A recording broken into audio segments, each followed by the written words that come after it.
No matter what you do, someone has to wear the sales manager's hat.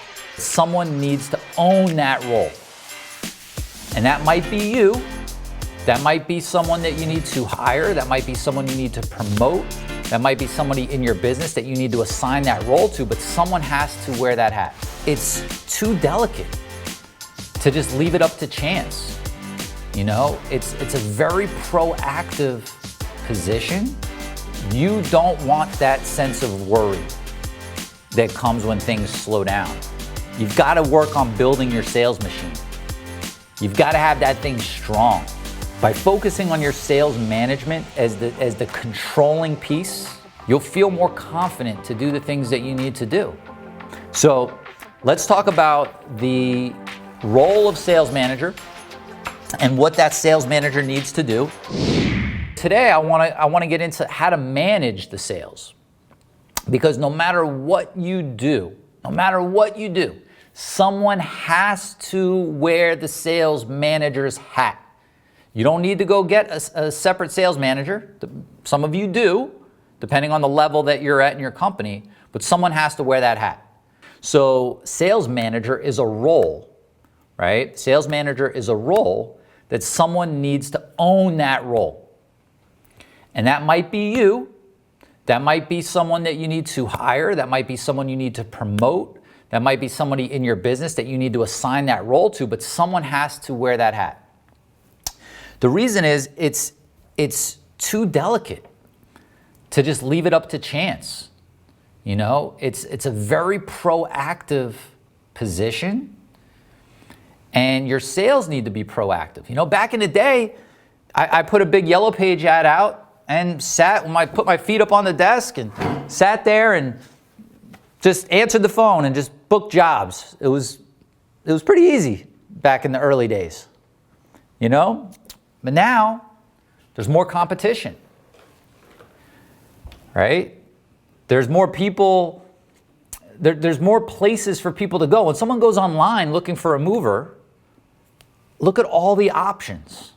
They've got lead providers, they've got individual movers, they've got Yelp, they've got Angie's List, they've got all these places that they could end up.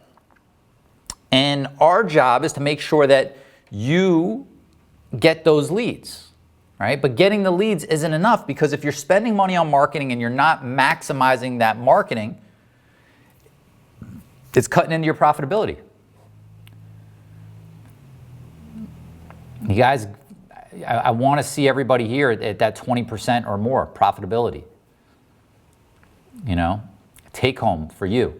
If you're doing $1 million a year, I want to see you having the benefit of $200,000 a year for you. If you're doing $10 million a year, I want you with $2 million coming to you. Right? That's what we need to shoot for, and it happens with incremental adjustments in each area of your business. There's 5 core areas of the moving business. You got lead generation, getting the marketing, booking moves, servicing moves, customer service, and accounting. We've got to make sure that the sales piece is just maximizing each and every single one of those leads, because the answer is not to just go get more marketing, right? I knew, and I bring it back because I want you to realize that my whole mission is to help moving company owners get past the struggle, get past the times of low profitability and the uncertainty, and have that consistent, predictable money-making machine. You know, I know, it took me a few years to come out with a marketing course but yet that was the big demand. For me, if it was all about selling courses and money, I would have come out with that first. Because everybody's like, what leads? Everybody wants to go after, what leads do I need? I could give you all the best leads in the world. If you don't know what to do with them, you're just throwing your money away. Because I want you to optimize. I don't want you to just take the low-hanging fruit. I want you to optimize. I want you to be able to, if it gets so busy, shut off marketing if it's too much and not spend that extra money. But more importantly, I want you to be able to charge the prices that you need to charge to make sure that you're profitable after you pay your movers. And if you're having trouble finding crews, you're probably going to have to raise what you're paying a little bit. But that should be passed on to the customer, right? That's the cost. I mean, it's inflation, right? Things are going up. If your costs go up, you shouldn't be the one just absorbing that cost. And you're not punishing the customer. This is commerce. This is the world we live in. This is how businesses run, right? The prices of houses right now are insane. They're going through the roof. You shouldn't feel bad selling your house for more money because the other person has to pay more money. If you're providing a service, you're providing a good service, you want to get paid for that, and it needs to cover all your expenses. Your movers, your workers' comp, your insurance, your trucks, your fuel. I'm sure I'm missing a ton of stuff, right? But it's got to cover all that. So when we talk about sales, we can't look at last year because I know there's a lot of companies. This is a dangerous time right now because there's a lot of companies that had moves just falling on their lap. And like, it's raining moves. And it was just and hopefully everybody acknowledges and realizes that that's not a normal thing, that there was a gift from this whole pandemic. And we're not resting on our laurels and saying that's just going to continue to happen, right? You don't want that sense of worry that comes when things slow down. You've got to work on building your sales machine. You've got to have that thing strong. That's what's going to give you the peace of mind to go on vacation and take trips and make a purchase. Maybe you guys might have made a ton of money last year. I know a lot of you made a lot of money last year. Then you got a little PPP money on top of that. That helped too, right? But maybe you're a little scared to spend that money. Maybe you're a little concerned, like, what do I do with this? If you know you've got that sales machine going, if you know you've got that consistent, predictable, money-making machine, you'll feel more confident to do the things that you need to do, right? Because I do believe that in the next 18 months, there will be some great investment opportunities across the board, whether it's in real estate, stocks, businesses that don't make it, that need partners or need investment. And you want to be in a position where you've got the money to make those investments, or you've got the money to just go live your life and enjoy your life, right? The sales is where it's at. I know you've heard this from me before, but I wanted to get you here today and really dial in on this. And it will, by focusing on your sales management as the controlling piece, the more areas of your business and your life that you have control over, you feel a sense of ease, right? When you feel like out of control and you're not quite sure and things are happening without your wanting them to happen or input, that's when uncertainty and chaos and anxiety come up, right? That's where, some people will outsource their sales, right? And put it in the hands of somebody else. I truly believe that, we could look at it and say, well, we're in moving and I want to provide good service for moves, but the two things you've got to make sure that you're doing and you've got a machine for moving forward are sales and everything that goes into that, hiring, training, recruiting, sales scripts, rebuttals, everything that goes into sales, right? Follow-ups, your CRM. Got to have that whole sales machine dialed in. Then you've got to have your recruiting and training process for movers. You've got to be able to sell moves, and then you've got to be able to consistently have enough people to service those moves. Those are the two things that you've really just got to dial in. You got to have a machine for both of those. Systematic, predictable machine. Honestly, it breaks my heart when I get messages and people are struggling in this business, or we're up and then are down. And listen, I know there's a lot to deal with, right? I know there's a lot of moving parts in the moving business, and you've got life to deal with as well. So if you know this stuff and you haven't been doing it, don't beat yourself up over it, but just take this as the reminder that like, okay, yeah, this is time.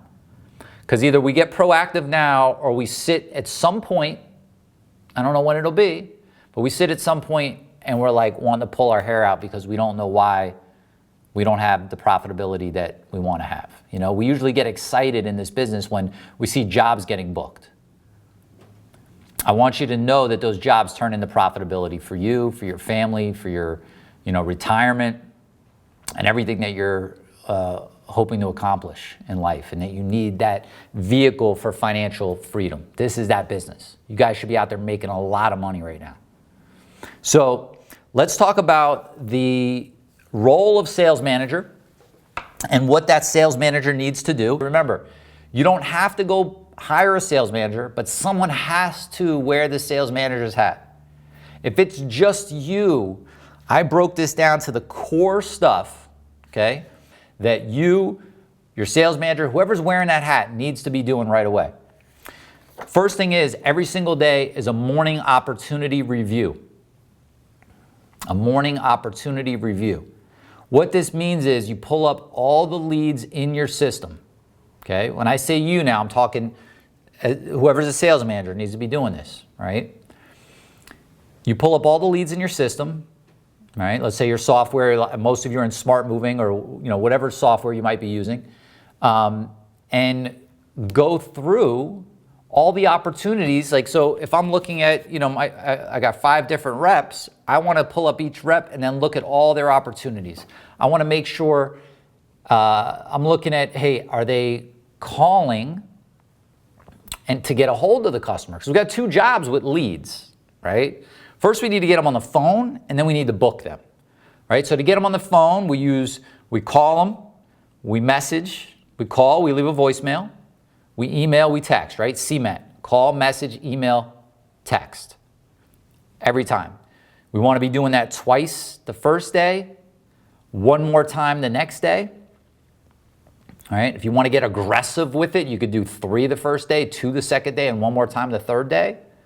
But I believe it's important to spend more time on the follow-up of the people that you spoke to and not just hunting down new leads. But this is what we're looking for, right? We're going through and we're looking to make sure that the team is doing this stuff. We're also looking to see the people that they quoted. We want to look at the notes in the system. What's going on with this job?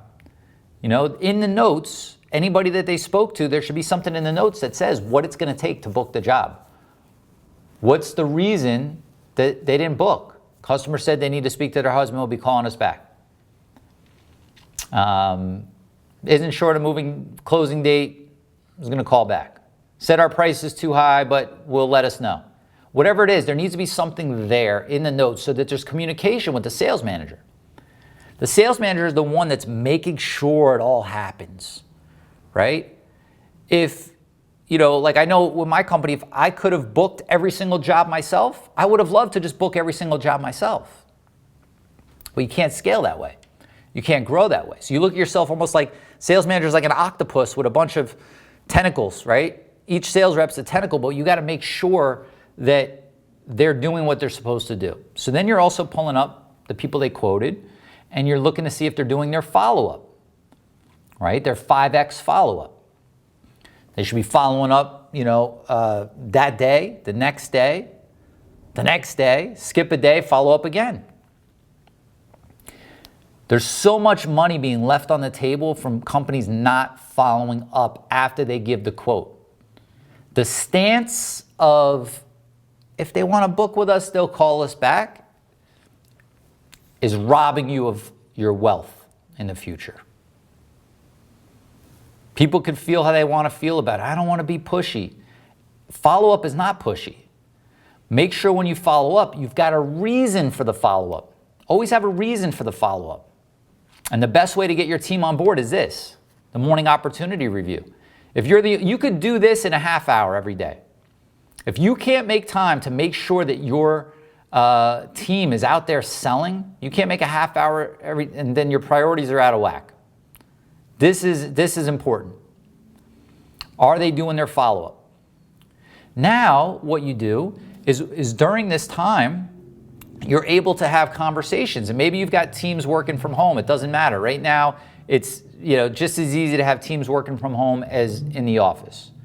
You should have some type of messenger going on, whether it's Slack or something internal or just text messages or whatever it might be, where the sales manager or whoever's wearing the hat, I just want to keep making that clear because don't get off of this Zoom today and go, I can't do any of this until I hire a sales manager. Like, no, this stuff needs to start happening tomorrow, right? But start sending messages. Hey, what's going on with this job? Anything we can do to get that one closed? Did you hear back from this customer? Hey, I noticed you're falling behind on your follow-ups, right? You want me to pull back on some of the new leads that I'm giving you so you could make time for those? The sales manager is the driver of the sales, right? They're the ones pushing the sales. Again, we don't want to just sit and wait for stuff to fall on our lap. This is what makes the difference. You're not being pushy. You guys know, all of you that have my scripts that go in, it's like, it's not being pushy. People don't like to be pushed, but they do like to be sold. They do like a professional to take them by the hand and lead them where they need to go. They need to move. Just remember this. They need to move. So you're not trying to sell somebody a marker that they don't need or a vacation that they don't need. You're trying to sell somebody something that they need, that you provide a great service. And if you believe that your company provides that great service, then you need to make sure that everybody that's talking to your customers believes that and goes for the job and books the job. And the morning opportunity review is really all about just identifying if the sales process is being followed, right? When we talk about creating systems and processes in our business, it does us no good if no one's coming along and saying, wait, you guys are off track. Think of the processes in your business, your sales process, as a track, a train track. And if the train is on the track, it's running smooth, right? It's chugging along. But if it's off track, I'm out here in Arizona, like it goes into the desert, it's off track, right? It's going to get messed up. Problems are going to happen soon enough. All you've got to do, this morning opportunity review, is bring them back on track, right? Do you really want to let your sales team be the ones that dictate the future of your business, the future of your legacy, the future of the wealth that you're able to create in this business?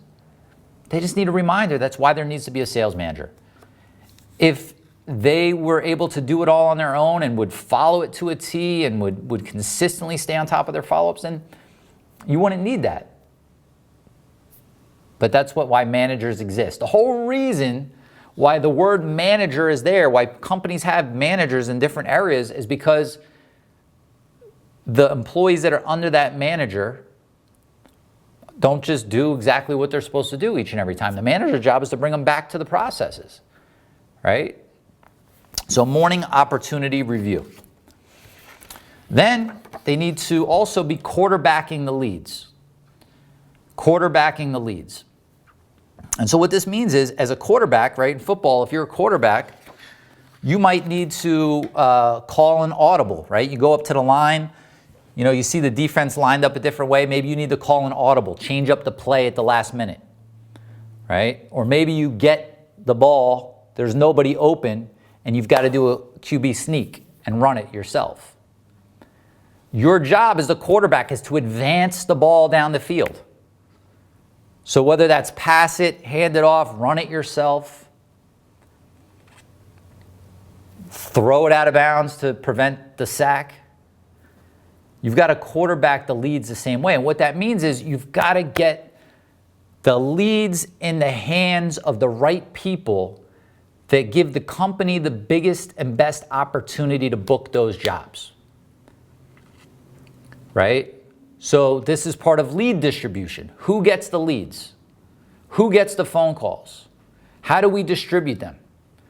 This is not little league, everybody gets a trophy for participation, right? This is, we're here to win, and I want you guys winning. You got a new rep and you've got somebody that crushes it. You got somebody that's booking at 35% and somebody that's booking at 15%. If that 35% is off the phone, give them the call. Give them the lead. All right? It is what it is. So you got to make sure that they're quarterbacking it. And sometimes that means the QB sneak. Sometimes that means they're going to book the jobs themselves. They're assessing who's on the phone, what their pipeline is, what they have to work on, what the call flow is, and as stuff comes in, they've got to be the ones that determine who gets the call, when they get the call, who should get which lead. Oh, leads are coming in from a lead provider that books at a low percentage, and leads are coming in off our pay-per-click ad that we're paying a lot of money for. Who am I giving these leads to, right?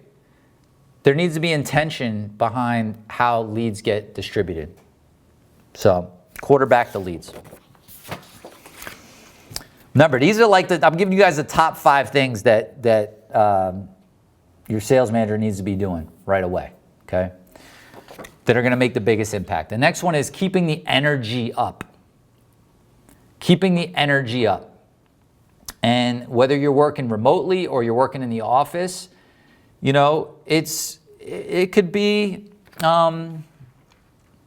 listen, it could get very repetitive being a sales rep on the phone, being a moving consultant on the phone, calling leads, hearing a lot of no's, right? You're going to hear a lot more no's than yeses. And so someone needs to be intentionally keeping the energy up, right? If you're in the office, get a little light music in the background, creating excitement with spiffs, right? Hey, next person that books 5 jobs, you get $20. If you guys book 50 jobs together as a team this week, I'm going to bring in lunch from our favorite restaurant. Walk into the office, everybody's like down and out on a Monday. They're dragging. They're already at the coffee machine for their second cup of coffee. It's not even 9:30. Walk in and say, hey, here's $100 on the wall. Whoever books 5 jobs or 10 jobs today, that $100 is yours. Like, whatever you have to do to create excitement and get the energy up, because that goes through the phone. The consumer hears that. If your team, whoever's talking to your customers, is not excited about your service, it's going to come across, right? So we've got to keep the energy up. We've got to keep them engaged. It's very proactive, especially now. With a lot of stuff coming in off the internet, it's very proactive to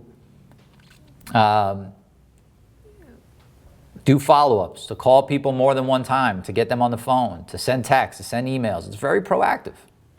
We got to keep them fired up and excited about that. And you just keep that energy going. Oh, someone else booked a job. Someone else booked a job. Let's go. Come on, get people excited. Believe it or not, this is not me. Some of you are going to sit there and go, I'm not that rah-rah guy, right? I wasn't either, right? I do this now and I get on camera now because I'm on a mission. But like when I had my company, I really wanted to show up and like walk into my office and like just shut the door and not talk to anybody. But I did what I had to do to keep the machine going, and then hired somebody else and had them do it so I didn't have to do it anymore. It's important. Next one is coaching and role playing. Coaching and role playing. You can't hire people, train them initially, and then let them swim or sink. Great salespeople are made. There are some out there that are born. There are. But you got to remember something. When we say sales, I want to just put it back in perspective. When we say sales, in moving, it's really not sales. It's really great customer service, educating the customer, and then explaining why you're the best choice for them to move with. Sales has such a negative connotation sometimes. And what you have to remember is that this is just an elevated level of order taking, an elevated level of customer service. You're not cold calling people trying to sell them vacation packages. You know, how I was doing, that's how I started in high school. They have a service and they're requesting information from you. Provide them all the details in a friendly, digestible, informative way, and explain to them why you're the best choice, right? So with that, we've got to be constantly taking our team and looking to make them great. You know, so many of my salespeople were just good customer service people. When I was doing hiring, I didn't even look at I didn't even look at resumes for salespeople. We had a phone number. And this is what I suggest all of you do. The phone number goes to a voicemail. Hi, if you're calling about the moving consultant position, please leave your name, your number, and let us know why you think you'd be a great fit for this position. And then I would sit and I would listen. Early on, I had like an extra cell phone before we had a fancy phone system. And I would sit and listen. I'd be like, oh, they don't sound good. Delete. Oh, they sound good. Save. Oh, they don't sound good. If they're going to be on your phone, it's all about how they sound, okay? And then you provide them with the tools to be able to to learn how to estimate the job, right? To learn how to give rebuttals. The customer says, you know what, I need to think about that. To help them make sense of your service and understand why it's important to book now. But that's how we make great salespeople. So we do this all through coaching and role-playing. Role-playing, well, coaching is listening to their calls and identifying, where they, where they're not following the process, okay? And role-playing, right? Someone needs to be the customer and they're the agent, and you go through the whole thing. This should be part of your training, and this should be part of your ongoing coaching as well, right? Okay, today, you know what? We're gonna work on how you ask for the business at the end. And then I'm gonna give you some pushback, and I want you to use the rebuttals that you have to help make sense of why it is we charge more, There's nothing salesy about rebuttals. If you're going to charge more than other people, you've got to be able to explain why. You've got to be able to make sense of it to the customer on why you charge more. And that's it. I'd rather take a little extra time to make sense of why we charge more than charge less and go for the easy job that's not profitable, right? You guys got too much liability to be going after these cheap jobs. So coaching and role-playing, very important. And then hiring and training. Hiring and training. The hiring and the training feels more like a hassle, but if you've got someone that's in charge of this, and hopefully by now you're looking at it, and some of you, I know what you're thinking, you're like, shit, I need a salesperson. I need a sales manager, And you get somebody in there that can handle the hiring and handle the training and get people in when you need them.